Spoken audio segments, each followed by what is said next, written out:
ਜਿਹੜਾ ਉਹ ਹਰੀ ਸਾਨੂੰ ਉਹ ਮਾਲਕ ਉਹ ਰਾਮ ਸਾਨੂੰ ਸਵਾਸ ਦੇ ਕੇ ਜਿੰਦਾ ਰੱਖ ਰਿਹਾ ਨਾ, ਅਸੀਂ ਉਹਦੇ ਸਨਮੁਖ ਹੋਣਾ ਆ, ਉਹਨੂੰ ਅਸੀਂ ਦੇਖਣਾ ਆ, ਉਹਦੇ ਹੁਕਮ ਦੇ ਵਿੱਚ ਅਸੀਂ ਰਹਿਣਾ ਆ।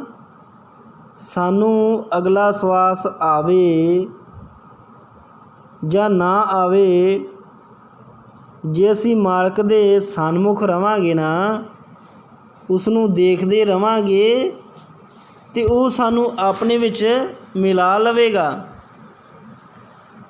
ਅਸੀਂ ਮੌਤ ਯਾਦ ਜਿਹੜੀ ਆ ਰੱਖਣੀ ਆ।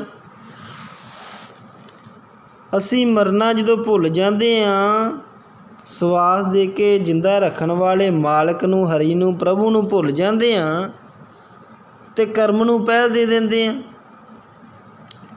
ਅਸੀਂ ਧਿਆਨ ਬਦਲ ਕੇ ਕਰਮ 'ਤੇ ਦ੍ਰਿਸ਼ਟਮਾਨ ਨਾਲ ਜੋੜ ਲੈਂਦੇ ਹਾਂ। ਜਦੋਂ ਮਾਲਕ ਸਾਡੇ ਸਵਾਸ ਰੋਕ ਦੇਵੇਗਾ, ਉਦੋਂ ਫਿਰ ਜਿੱਥੇ ਸਾਡਾ ਧਿਆਨ ਚਲਾ ਗਿਆ ਗੁਰਮੁਖ ਪਿਆਰਿਓ, ਸਾਨੂੰ ਉਹੀ ਹੀ ਆਕਾਰ ਮਿਲ ਜਾਣਾ ਆ। ਜੇਕਰ ਅਸੀਂ ਮਾਲਕ ਨੂੰ ਦੇਖਦੇ ਰਵਾਂਗੇ ਤਾਂ ਅਸੀਂ ਮੁਕਤ ਹੋ ਜਾਵਾਂਗੇ।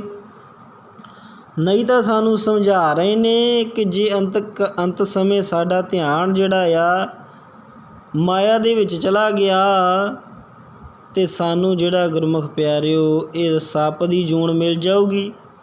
ਅੰਤ ਕਾਲ ਜੋ ਲਕਸ਼ਮੀ ਸਿਮਰੈ, ਐਸੀ ਚਿੰਤਾ ਮੈਂ ਜੇ ਮਰੈ, ਸਰਪ ਜੂਨ ਵੱਲ ਵੱਲ ਉਤਰੇ। ਗੁਰਮੁਖ ਪਿਆਰਿਓ ਸਾਨੂੰ ਜਿਹੜੀ ਇਹ ਸੱਪ ਦੀ ਜੂਨ ਮਿਲ ਜਾਂਦੀ ਹੈ। ਅਰੀ ਬਾਈ ਗੋਬਿੰਦ ਨਾਮ ਮਤ ਬਿਸਰੈ। ਅੱਗੇ ਸਮਝਾ ਰਹੇ ਨੇ, ਅੰਤ ਕਾਲ ਜੋ ਇਸਤਰੀ ਸਿਮਰੈ, ਐਸੀ ਚਿੰਤਾ ਮੈਂ ਜੇ ਮਰੇ, ਵੇਸਵਾ ਜੂਨ ਵੱਲ ਵੱਲ ਉਤਰੇ। ਅੰਤ ਸਮੇਂ ਜਿੱਧਰ ਵੀ ਸਾਡਾ ਧਿਆਨ ਗੁਰਮੁਖ ਪਿਆਰਿਓ ਚਲਾ ਜਾਂਦਾ ਆ, ਉਹੀ ਸਾਨੂੰ ਆਕਾਰ ਜੂਨ ਮਿਲ ਜਾਂਦੀ ਆ। ਜੇ ਅੰਤ ਸਮੇਂ ਸਾਡਾ ਧਿਆਨ ਇਸਤਰੀ ਦੇ ਵਿੱਚ ਚਲਾ ਗਿਆ ਅਤੇ ਸਾਨੂੰ ਵੇਸਵਾ ਦੀ ਜੂਨ ਮਿਲ ਜਾਣੀ। ਜੇ ਅੰਤ ਸਮੇਂ ਸਾਡਾ ਧਿਆਨ ਗੁਰਮੁਖ ਪਿਆਰਿਓ ਧੀਆਂ ਪੁੱਤਰਾਂ ਦੇ ਵਿੱਚ ਰਹਿ ਗਿਆ ਅਤੇ ਸਾਨੂੰ ਸੂਰ ਦੀ ਜੂਨ ਮਿਲ ਜਾਣੀ ਹੈ। ਗੁਰਮੁਖ ਪਿਆਰਿਓ ਸੂਰ ਦੇ ਕਿੰਨੇ ਬੱਚੇ ਹੁੰਦੇ ਆ। ਜੇਕਰ ਅੰਤ ਸਮੇਂ ਸਾਡਾ ਧਿਆਨ ਘਰ ਦੇ ਵਿੱਚ ਇਹ ਮੰਦਰ ਦੇ ਵਿੱਚ ਰਹਿ ਗਿਆ ਅਤੇ ਸਾਨੂੰ ਗੁਰਮੁਖ ਪਿਆਰਿਓ ਪ੍ਰੇਤ ਦੀ ਜੂਨ ਮਿਲ ਜਾਣੀ ਹੈ, ਭੂਤ ਬਣ ਜਾਵਾਂਗੇ ਅਸੀਂ। ਜੇਕਰ ਗੁਰਮੁਖ ਪਿਆਰਿਓ ਅੰਤ ਸਮੇਂ ਅਸੀਂ ਉਸ ਨਾਰਾਇਣ ਨੂੰ, ਉਸ ਗੌੜ ਨੂੰ ਯਾਦ ਕਰਾਂਗੇ, ਉਸ ਨੂੰ ਚੇਤੇ ਕਰਾਂਗੇ ਅਤੇ ਗੁਰਮੁਖ ਪਿਆਰਿਓ ਅਸੀਂ ਮੁਕਤ ਹੋ ਜਾਵਾਂਗੇ। ਉਹ ਪ੍ਰਭੂ ਸਾਡੇ ਹਿਰਦੇ ਦੇ ਵਿੱਚ ਵਸ ਜਾਏਗਾ। ਅੰਤ ਕਾਲ ਨਾਰਾਇਣ ਸਿਮਰੈ, ਐਸੀ ਚਿੰਤਾ ਮੈਂ ਜੇ ਮਰੇ, ਬਦਤ ਲੋਚਨ ਤੇ ਨਰ ਮੁਕਤਾ, ਪਤੰਬਰ ਵਾਕੇ ਹਿਰਦੇ ਵਸੇ। ਉਹ ਜੀਵ ਮੁਕਤ ਹੋ ਜਾਂਦੇ ਨੇ ਜਿਨ੍ਹਾਂ ਦੇ ਹਿਰਦੇ ਦੇ ਵਿੱਚ ਉਹ ਪ੍ਰਭੂ ਉਹ ਹਰੀ ਰਾਮ ਵਸ ਜਾਂਦਾ ਆ, ਉਹ ਜੀਵ ਮੁਕਤ ਹੋ ਜਾਂਦੇ ਨੇ। ਇਹ ਜਦੋਂ ਅਸੀਂ ਮਰਨਾ ਭੁੱਲ ਜਾਂਦੇ ਹਾਂ, ਸਾਨੂੰ ਵਾਰ-ਵਾਰ ਜੂਨਾਂ ਦੇ ਵਿੱਚ ਆਉਣਾ ਪੈਂਦਾ ਆ। ਵਾਰ-ਵਾਰ ਅਸੀਂ ਜੰਮਦੇ ਹਾਂ, ਮਰਦੇ ਹਾਂ।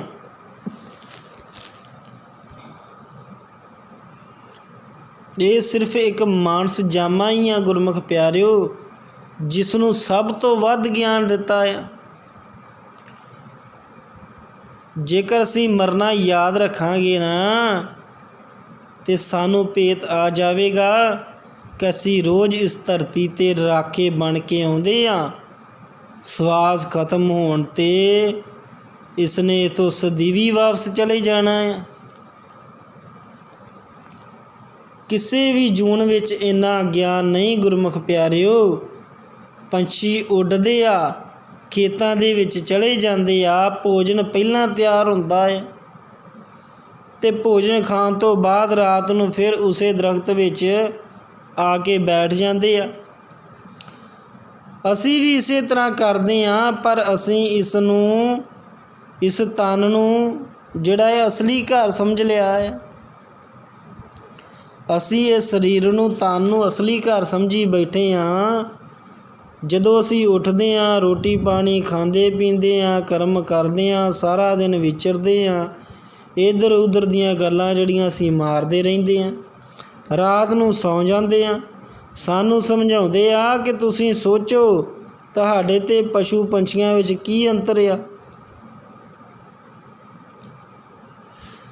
ਪਸ਼ੂਆਂ ਦੇ ਵਿੱਚ ਅਤੇ ਸਾਡੇ ਵਿੱਚ ਕੀ ਗੁਰਮੁਖ ਪਿਆਰਿਓ ਅੰਤਰ ਰਹਿ ਗਿਆ? ਫਿਰ ਉਹਨਾਂ ਨੇ ਵੀ ਖਾ ਲਿਆ, ਪੀ ਲਿਆ, ਸੌਂ ਲਿਆ, ਕਰਮ ਕਰ ਲਿਆ। ਅਤੇ ਜੇਕਰ ਅਸੀਂ ਵੀ ਖਾ ਲਿਆ, ਪੀ ਲਿਆ, ਸੌਂ ਲਿਆ, ਕਰਮ ਕਰ ਲਿਆ, ਅਤੇ ਫਿਰ ਗੁਰਮੁਖ ਪਿਆਰਿਓ ਸਾਡੇ ਅਤੇ ਪਸ਼ੂਆਂ ਦੇ ਵਿੱਚ ਕੀ ਅੰਤਰ ਆ?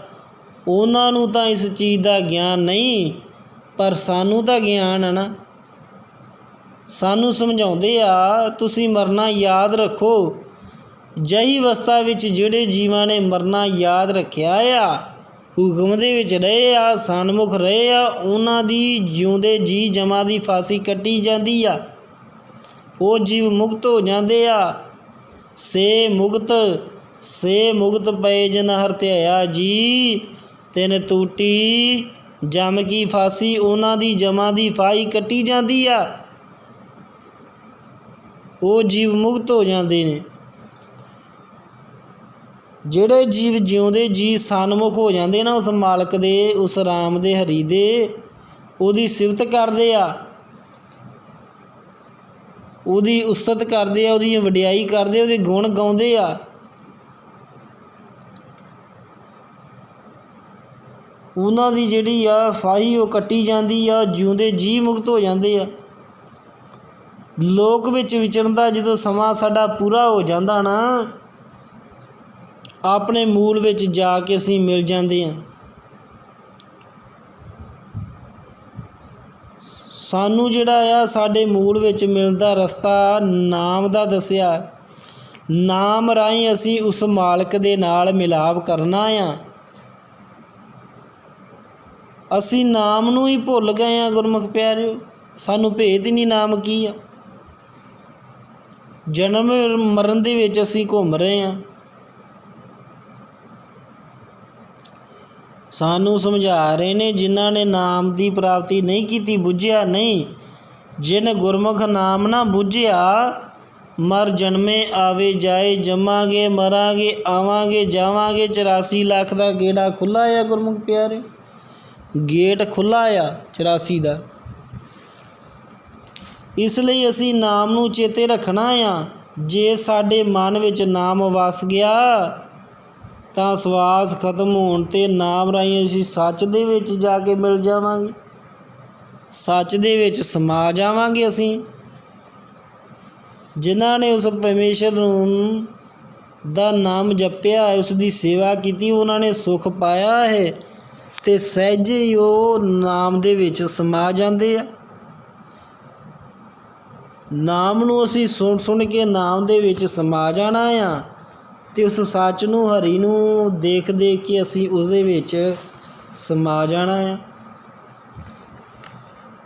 ਜਿਨ੍ਹਾਂ ਨੇ ਮਾਲਕ ਦਾ ਸਿਮਰਨ ਕੀਤਾ ਹੈ, ਉਹਨਾਂ ਦੇ ਮਨ ਵਿੱਚ ਨਾਮ ਵਸ ਜਾਂਦਾ ਆ। ਨਾਮ ਵਿੱਚ ਸਮਾਉਣ ਤੋਂ ਬਾਅਦ ਹੀ ਸਾਡਾ ਜਨਮ ਮਰਨ ਜਿਹੜਾ ਆ ਉਹ ਖੰਡਨ ਹੁੰਦਾ ਆ। ਨਾਮ ਵਿੱਚ ਸਮਾਉਣ ਤੋਂ ਬਾਅਦ ਅਸੀਂ ਆਪਣੇ ਮੂਲ ਦੇ ਵਿੱਚ ਸਮਾਉਂਦੇ ਹਾਂ, ਸਾਨੂੰ ਸੁੱਖ ਮਿਲਦਾ ਹੈ। ਸਾਨੂੰ ਜਿਹੜਾ ਸਮਝਾ ਰਹੇ ਆ ਮਾਲਕ ਸਾਡੇ ਅੰਦਰ ਆ, ਆਪ ਨਿਜ ਮਹਿਲ ਦੇ ਵਿੱਚ ਵਸਦਾ ਆ। ਹਰ ਇੱਕ ਸਰੀਰ ਦੇ ਵਿੱਚ ਮਾਲਕ ਵਸਦਾ ਆ। ਉਹ ਘਟ ਘਟ ਦੇ ਵਿੱਚ ਵਸ ਰਿਹਾ ਆ। ਉਹ ਸਾਰਿਆਂ ਸਰੀਰਾਂ ਦੇ ਅੰਦਰ ਮਾਲਕ ਬੈਠਾ ਹੈ। ਇਹ ਮਾਲਕ ਦਾ ਖੇਲ ਆ ਗੁਰਮੁਖ ਪਿਆਰਿਓ। ਆਪ ਹੀ ਉਹ ਅਮੀਰ ਬਣ ਜਾਂਦਾ ਆ, ਆਪ ਹੀ ਗਰੀਬ ਬਣ ਜਾਂਦਾ ਆ। ਬਾਬਾ ਕਬੀਰ ਜੀ ਨੇ ਪਿਛਲੇ ਜਨਮਾਂ ਬਾਰੇ ਸਾਨੂੰ ਦੱਸ ਦਿੱਤਾ ਆ ਕਿ ਅਸੀਂ ਪਿਛਲੇ ਜਨਮਾਂ ਦੇ ਵਿੱਚ ਜਿਹੜੇ ਆ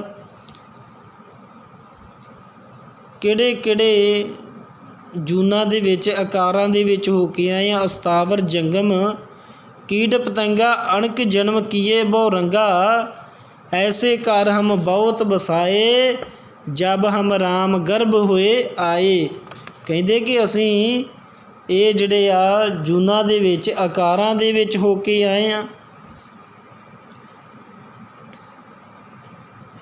ਕਹਿੰਦੇ ਕਿ ਕਦੀ ਅਸੀਂ ਛਤਰਪਤ ਬਣੇ, ਕਦੀ ਅਸੀਂ ਭਿਖਾਰੀ ਬਣੇ, ਰਾਜੇ ਬਣੇ, ਕਦੀ ਯਤੀ ਬਣੇ, ਤਪੀ ਬਣੇ, ਕਦੀ ਅਸੀਂ ਜੋਗੀ ਬਣੇ, ਬ੍ਰਹਮਚਾਰੀ ਬਣੇ। ਉਹਨਾਂ ਨੇ ਸਾਨੂੰ ਦੱਸਿਆ ਕਿ ਕਦੀ ਅਸੀਂ ਰਾਜੇ ਬਣ ਗਏ ਹਾਂ, ਕਦੀ ਅਸੀਂ ਅਮੀਰ ਹੋ ਗਏ, ਕਦੀ ਭਿਖਾਰੀ ਬਣ ਗਏ। ਇਹ ਮਾਲਕ ਦੇ ਦੇਸ਼ ਦੇ ਚੋਜ ਆ ਗੁਰਮੁਖ ਪਿਆਰਿਓ, ਇਹ ਮਾਲਕ ਦੇ ਚੋਜ ਆ, ਉਸਦਾ ਆਪਣਾ ਖੇਡ ਆ। ਕਿਸੇ ਨੂੰ ਰਾਜਾ ਬਣਾ ਦਿੱਤਾ ਹੈ, ਕਿਸੇ ਨੂੰ ਭਿਖਾਰੀ ਬਣਾ ਤਾ ਹੈ ਉਸ ਮਾਲਕ ਨੇ, ਕਿਸੇ ਨੂੰ ਮੰਗਤਾ ਬਣਾ ਕੇ ਉਸਦੇ ਦਰ 'ਤੇ ਬਿਠਾ ਦਿੱਤਾ ਹੈ। ਕੋਈ ਆਰਾਮ ਕਰਦਾ ਹੈ, ਕੋਈ ਉਸਦੇ ਪਹਿਰੇ 'ਤੇ ਖੜਾ ਹੈ। ਅਸੀਂ ਘੱਟ ਵਿੱਚ ਵਸਣ ਵਾਲੇ ਨੂੰ ਜਦੋਂ ਅਸੀਂ ਦੇਖ ਲੈਂਦੇ ਨਾ ਤਾਂ ਸਾਡੀ ਹਉਮੈ ਹੀ ਖਤਮ ਹੋ ਜਾਂਦੀ ਆ। ਉੱਥੇ ਉਹ ਵਸਦਾ ਆ, ਉੱਥੇ ਹੀ ਅਸੀਂ ਵਸਦੇ ਆ। ਅਸੀਂ ਹੁਕਮ ਦੇ ਵਿੱਚ ਜਦੋਂ ਆ ਜਾਂਦੇ ਹਾਂ, ਜਿੰਨਾ ਚਿਰ ਅਸੀਂ ਅੰਦਰ ਮਾਲਕ ਨੂੰ ਨਹੀਂ ਨਾ ਦੇਖਦੇ, ਜਿੰਨਾ ਚਿਰ ਅਸੀਂ ਮਾਲਕ ਨੂੰ ਦੇਖਦੇ ਨਹੀਂ ਨਾ, ਉਹਨਾਂ ਚਿਰ ਆਕਾਰ ਤੱਕ ਹੀ ਅਸੀਂ ਸੀਮਿਤ ਹਾਂ, ਇਹ ਸੰਸਾਰ ਤੱਕ ਅਸੀਂ ਸੀਮਿਤ ਹਾਂ। ਜਦੋਂ ਅਸੀਂ ਆਪਣੇ ਮਨ ਨੂੰ, ਆਤਮਾ ਨੂੰ ਅਤੇ ਪਰਮਾਤਮਾ ਨੂੰ ਵੇਖ ਲਿਆ ਨਾ, ਇਹਨਾਂ ਨੇ ਦੇਖ ਲਿਆ ਕਿ ਸੱਚੇ ਮਹਿਲ ਵਿੱਚ ਵੀ ਉਹ ਅਤੇ ਬਾਹਰ ਵੀ ਉਹ ਵਸਦਾ ਆ। ਜਦੋਂ ਅਸੀਂ ਆਪਣੇ ਆਪ ਦੀ ਪਹਿਚਾਣ ਕਰ ਲਈ ਨਾ ਗੁਰਮੁਖ ਪਿਆਰਿਓ, ਅਤੇ ਫਿਰ ਪ੍ਰਭੂ ਦੇ ਵਿੱਚ ਅਤੇ ਹਰੀ ਦੇ ਵਿੱਚ ਸਾਡੇ ਕੋਈ ਅੰਤਰ ਨਹੀਂ ਰਹਿ ਜਾਣਾ, ਇੱਕ ਹੋ ਜਾਣਾ ਹੈ ਗੁਰਮੁਖ ਪਿਆਰਿਓ। ਅਸੀਂ ਮਾਲਕ ਨੂੰ ਜਦੋਂ ਦੇਖ ਲੈਂਦੇ ਹਾਂ, ਉਸਦੇ ਸਨਮੁਖ ਹੋ ਜਾਂਦੇ ਹਾਂ, ਸਾਡੇ ਅਤੇ ਉਸਦੇ ਵਿੱਚ ਕੋਈ ਫਰਕ ਨਹੀਂ ਰਹਿ ਜਾਂਦਾ। ਫਰਕ ਸਿਰਫ ਉਦੋਂ ਪੈਂਦਾ ਆ ਜਦੋਂ ਅਸੀਂ ਮਾਲਕ ਨੂੰ ਭੁੱਲ ਜਾਂਦੇ ਹਾਂ। ਗੁਰੂ ਦੀ ਸ਼ਰਨ ਦੇ ਵਿੱਚ ਜਾਣ ਤੋਂ ਬਾਅਦ ਅਸੀਂ ਮਾਲਕ ਨੂੰ ਭੁੱਲਣਾ ਨਹੀਂ ਹੁੰਦਾ, ਹਰ ਵਕਤ ਉਹਦੇ ਹੁਕਮ ਦੇ ਵਿੱਚ ਰਹਿਣਾ ਆ, ਸਨਮੁਖ ਰਹਿਣਾ ਆ।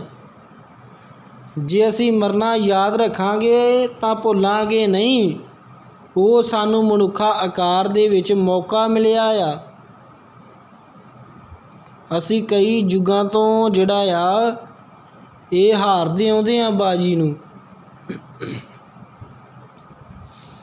ਹੁਣ ਸਾਨੂੰ ਮਿਲਣ ਦਾ ਮੌਕਾ ਮਿਲਿਆ ਹੈ, ਅਸੀਂ ਸਿਮਰਨ ਕਰਨਾ ਹੈ, ਲਾਹਾ ਲੈਣਾ ਹੈ। ਅਸੀਂ ਮਨ, ਆਤਮਾ ਅਤੇ ਪਰਮਾਤਮਾ ਨੂੰ ਨਹੀਂ ਦੇਖਿਆ ਤਾਂ ਬੇਨਤੀ ਕਰਦੇ ਹਾਂ ਕਿ ਹੁਣ ਸਾਨੂੰ ਆਪਣੀ ਭਗਤੀ 'ਤੇ ਲਾ ਲਓ। ਭਗਤੀ ਸਾਡੇ ਘਰ ਤੋਂ, ਜਿੱਥੋਂ ਸਹਿਜ ਧੁਨ ਪ੍ਰਗਟ ਹੁੰਦੀ ਨਾ, ਉੱਥੋਂ ਸ਼ੁਰੂ ਹੁੰਦੀ ਆ। ਜਦੋਂ ਸਾਡੇ ਅੰਦਰ ਸਹਿਜ ਧੁਨ ਪ੍ਰਗਟ ਹੁੰਦੀ ਨਾ ਗੁਰਮੁਖ ਪਿਆਰਿਓ, ਉਦੋਂ ਜਿਹੜੀ ਹੈ ਸਾਡੀ ਭਗਤੀ ਜਿਹੜੀ ਹੈ ਸ਼ੁਰੂ ਹੁੰਦੀ ਹੈ। ਜਦੋਂ ਸਹਿਜ ਸੁਭਾਅ ਅਸੀਂ ਸੱਚ ਨੂੰ ਦੇਖਾਂਗੇ ਨਾ, ਉਸ ਵਿੱਚ ਧਿਆਨ ਜੋੜਾਂਗੇ ਤਾਂ ਸਾਡੇ ਇਹ ਨੇਤਰ ਉਸ ਦੇ ਨੇਤਰਾਂ ਦੇ ਵਿੱਚ ਮਿਲ ਜਾਣਗੇ। ਇਹ ਸਾਡੇ ਨੇਤਰ ਉਹ ਪ੍ਰਭੂ ਦੇ ਨੇਤਰਾਂ ਦੇ ਵਿੱਚ ਜਦੋਂ ਮਿਲ ਗਏ, ਜੋਤ ਦੇ ਵਿੱਚ ਜੋਤ ਮਿਲ ਗਈ, ਅਤੇ ਫਿਰ ਸਾਨੂੰ ਸਮਝਾਉਣਾ ਕਰਦੇ ਨੇ ਕਿ ਜਦੋਂ ਸਾਡੇ ਨੇਤਰ ਉਸ ਪ੍ਰਭੂ ਦੇ ਨੇਤਰਾਂ ਦੇ ਵਿੱਚ, ਲੋਇਨਾਂ ਦੇ ਵਿੱਚ ਜਿਹੜੇ ਆ ਮਿਲ ਗਏ, ਅਤੇ ਫਿਰ ਮਾਲਕ ਵੱਲ ਦੇ ਕੇ ਸਾਡਾ ਪਿਆਰ ਪੈ ਜਾਵੇਗਾ। ਉਸਦੇ ਵਚਨ ਸੁਣ ਲਈ ਸਾਡੀ ਸੁਰਤੀ ਕੰਨਾਂ ਦੇ ਵਿੱਚ ਆ ਜਾਵੇਗੀ। ਸਾਨੂੰ ਮਾਲਕ ਦੀ ਆਵਾਜ਼ ਸੱਚੀ ਬਾਣੀ ਕੰਨਾਂ ਰਾਹੀਂ ਸੁਣਨੀ ਸ਼ੁਰੂ ਹੋ ਜਾਂਦੀ ਹੈ।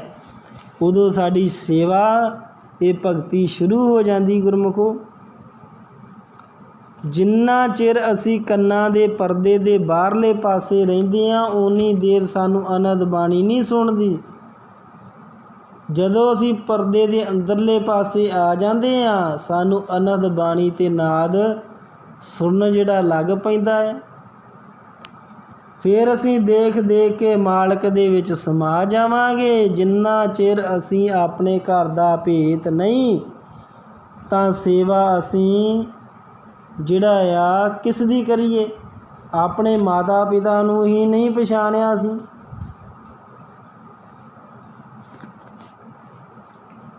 ਇਸ ਕਰਕੇ ਸਾਨੂੰ ਪਹਿਲਾਂ ਗੁਰੂ ਦੀ ਸ਼ਰਨ ਦੇ ਵਿੱਚ ਜਾ ਕੇ ਸ਼ਬਦ ਦਾ ਅਭਿਆਸ ਕਰਕੇ ਅੰਦਰੋਂ ਟੁੱਟੀ ਗੰਢੀ ਜਾਣ ਤੋਂ ਬਾਅਦ ਸਹਿਜ ਧੁਨ ਨੂੰ ਸੁਣਨਾ ਹੁੰਦਾ ਹੈ। ਸੁਣ ਸੁਣ ਕੇ ਸਾਡੀ ਸੇਵਾ ਹੁੰਦੀ ਆ ਅਤੇ ਫਿਰ ਉਸ ਸ਼ਬਦ ਨੂੰ ਅਸੀਂ ਬੁੱਝਣਾ ਆ। ਸਨਮੁਖ ਹੋ ਕੇ ਮਾਲਕ ਨੂੰ ਅਸੀਂ ਦੇਖੀ ਜਾਣਾ ਹੁੰਦਾ ਆ। ਦੇਖਣਾ ਹੀ ਸਤਿਗੁਰ ਦੀ ਸੇਵਾ ਆ। ਨਜ਼ਰਾਂ ਦੇ ਦੁਆਰਾ ਅਸੀਂ ਉਸ ਦੀ ਸੇਵਾ ਕਰਨੀ ਆ ਅਤੇ ਨਜ਼ਰਾਂ ਦੇ ਨਾਲ ਹੀ ਸਾਡਾ ਮਨ ਜਿਹੜਾ ਆ ਵਸ ਦੇ ਵਿੱਚ ਆਉਣਾ ਆ। ਸਾਨੂੰ ਇਹ ਸਾਰਾ ਖੇਲ ਤਾਂ ਸਮਝਾ ਦਿੱਤਾ ਆ, ਤਾਂ ਸਾਨੂੰ ਸਮਝ ਦੇ ਵਿੱਚ ਆਵੇਗਾ ਗੁਰਮੁਖੋ, ਅਸੀਂ ਆਪਣੇ ਮਰਨਾ ਚੇਤੇ ਰੱਖਣਾ ਆ। ਅਸੀਂ ਆਪਣਾ ਮਰਨਾ ਚੇਤੇ ਰੱਖਣਾ ਆ। ਜੇ ਮਰਨਾ ਚੇਤੇ ਰੱਖਾਂਗੇ ਤਾਂ ਮਾਲਕ ਦੇ ਸਨਮੁਖ ਰਵਾਂਗੇ। ਸਾਨੂੰ ਇਸ ਲੋਕ ਵਿੱਚ ਭੇਜਣ ਤੋਂ ਪਹਿਲਾਂ ਸਾਡਾ ਇਹ ਘਰ ਅਤੇ ਮਹਿਲ ਸਾਨੂੰ ਬਣਾ ਕੇ ਉਸ ਦੇ ਵਿੱਚ ਸਾਡੀ ਖੁਰਾਕ ਰੱਖ ਕੇ ਨਹਾਉਣ ਪਹਿਨਣ ਅਤੇ ਖਾਣ ਪੀਣ ਦਾ ਅਤੇ ਪੂਜਾ ਦਾ ਪ੍ਰਬੰਧ ਕਰਕੇ ਸਾਨੂੰ ਦਿੱਤਾ ਆ। ਇਹ ਜਿਹੜੇ ਜੀਵ ਆ ਬਾਅਦ 'ਚੋਂ ਪੈਦਾ ਕੀਤੇ ਨੇ, ਪਹਿਲਾਂ ਉਹਨਾਂ ਦੇ ਰਿਜ਼ਕ ਦਾ ਜਿਹੜਾ ਪ੍ਰਬੰਧ ਮਾਲਕ ਨੇ ਕੀਤਾ ਆ। ਜੀਵਾਂ ਨੂੰ ਸੰਸਾਰ ਦੇ ਵਿੱਚ ਭੇਜਣ ਤੋਂ ਪਹਿਲਾਂ ਹੀ ਪ੍ਰਬੰਧ ਕੀਤਾ ਆ। ਸਾਡੇ ਮਨ ਦੀ ਖੁਰਾਕ ਅੰਮ੍ਰਿਤ ਰਸ 10ਵੇਂ ਦੁਆਰ ਦੇ ਵਿੱਚ ਰੱਖਿਆ ਆ। ਸਾਡੇ ਤਨ ਦੇ ਲਈ ਦ੍ਰਿਸ਼ਟਮਾਨ ਖੁਰਾਕ ਕਾਲ ਨੂੰ ਜਿਹੜੀ ਦਿੱਤੀ ਆ। ਸਾਡਾ ਸਮਾਂ ਲੋਕ 'ਤੇ ਨਿਸ਼ਚਿਤ ਕਰ ਦਿੱਤਾ ਆ। ਇੰਨਾ ਸਮਾਂ ਤੁਸੀਂ ਇੱਥੇ ਰਹੋਗੇ, ਇਹ ਤੁਹਾਡੀ ਖੁਰਾਕ ਆ। ਜਿਸ ਦਿਨ ਤੁਹਾਡੀ ਖੁਰਾਕ ਮੁੱਕ ਗਈ ਨਾ, ਸਮਾਂ ਮੁੱਕ ਗਿਆ, ਸਵਾਸ ਖਤਮ ਹੋ ਗਏ, ਤਿੰਨੇ ਇੱਕੋ ਹੀ ਸਮੇਂ ਮੁੱਕਦੇ ਆ। ਉਸ ਤੋਂ ਬਾਅਦ ਤੁਹਾਡੇ ਸਵਾਸ ਰੋਕ ਲਏ ਜਾਣਗੇ। ਸਾਡੇ ਸਵਾਸ ਓਨਾ ਚਿਰ ਨਹੀਂ ਰੁਕਦੇ ਜਿੰਨਾ ਚਿਰ ਅਸੀਂ ਸਾਡੀ ਖੁਰਾਕ ਜਿਹੜੀ ਆ ਉਹ ਇਸ ਸੰਸਾਰ 'ਤੇ ਹੈਗੀ ਆ, ਉਹਨਾਂ ਚਿਰ ਸਾਡੇ ਸਵਾਸ ਨਹੀਂ ਰੁਕਦੇ। ਤੁਸੀਂ ਸੂਰ ਦੇਖੇ ਹੋਣਗੇ, ਸੂਰੀ 12 ਤੱਕ ਬੱਚਿਆਂ ਨੂੰ ਜਨਮ ਦਿੰਦੀ ਹੈ। ਬੱਚੇ ਜਦੋਂ ਮਾਤਾ ਦੇ ਗਰਭ ਦੇ ਵਿੱਚ ਹੁੰਦੇ ਆ ਤਾਂ ਮਾਲਕ ਖੁਰਾਕ ਗਰਭ ਵਿੱਚ ਭੇਜਦਾ ਆ। ਬੱਚੇ ਜਨਮ ਲੈਂਦੇ ਆ ਤਾਂ ਸੂਰੀ ਦੇ ਥਣਾਂ ਦੇ ਵਿੱਚ ਉਹਨਾਂ ਲਈ ਦੁੱਧ ਉਤਰ ਆਉਂਦਾ ਆ। ਉਹਨਾਂ ਵਿੱਚੋਂ ਜੇ ਇੱਕ ਬੱਚਾ ਕਿਸੇ ਕਾਰਨ ਮਰ ਵੀ ਜਾਂਦਾ ਆ ਤਾਂ ਉਸ ਸੂਰੀ ਦਾ ਉਸ ਥਣ ਵਿੱਚੋਂ ਦੁੱਧ ਨਾਲ ਦੀ ਨਾਲ ਹੀ ਖਤਮ ਹੋ ਜਾਂਦਾ ਆ। ਉਦੋਂ ਦੂਜੇ ਬੱਚੇ ਵੀ ਪੀ ਸਕਦੇ ਸੀ, ਪਰ ਇੱਕ ਥਣ ਦਾ ਦੁੱਧ ਸੁੱਕ ਜਾਂਦਾ ਆ। ਜਿੰਨੇ ਬੱਚੇ ਹੁੰਦੇ ਆ ਓਨੇ ਥਣਾਂ ਵਿੱਚੋਂ ਹੀ ਦੁੱਧ ਆਉਂਦਾ ਆ। ਮਰਨ ਵਾਲੇ ਬੱਚੇ ਦੀ ਖੁਰਾਕ ਨਾਲ ਦੀ ਨਾਲ ਹੀ ਖਤਮ ਹੋ ਜਾਂਦੀ ਆ। ਮਾਲਕ ਨੇ ਸਵਾਸਾਂ ਦੇ ਮੁਤਾਬਕ ਜੋ ਖੁਰਾਕ ਭੇਜੀ ਸੀ ਨਾ, ਦੁੱਧ ਭੇਜਿਆ ਸੀ, ਉਹ ਉਸ ਬੱਚੇ ਨੂੰ ਖਤਮ ਹੋਣ ਦੇ ਨਾਲ ਹੀ ਖਤਮ ਹੋ ਜਾਂਦੀ ਆ। ਬਾਕੀ ਬੱਚਿਆਂ ਦੀ ਖੁਰਾਕ ਗਿਣਤੀ ਅਨੁਸਾਰ ਥਣਾਂ ਦੇ ਵਿੱਚ ਦੁੱਧ ਜਿਹੜਾ ਹੈ ਉਹ ਰਹਿ ਜਾਂਦਾ ਹੈ।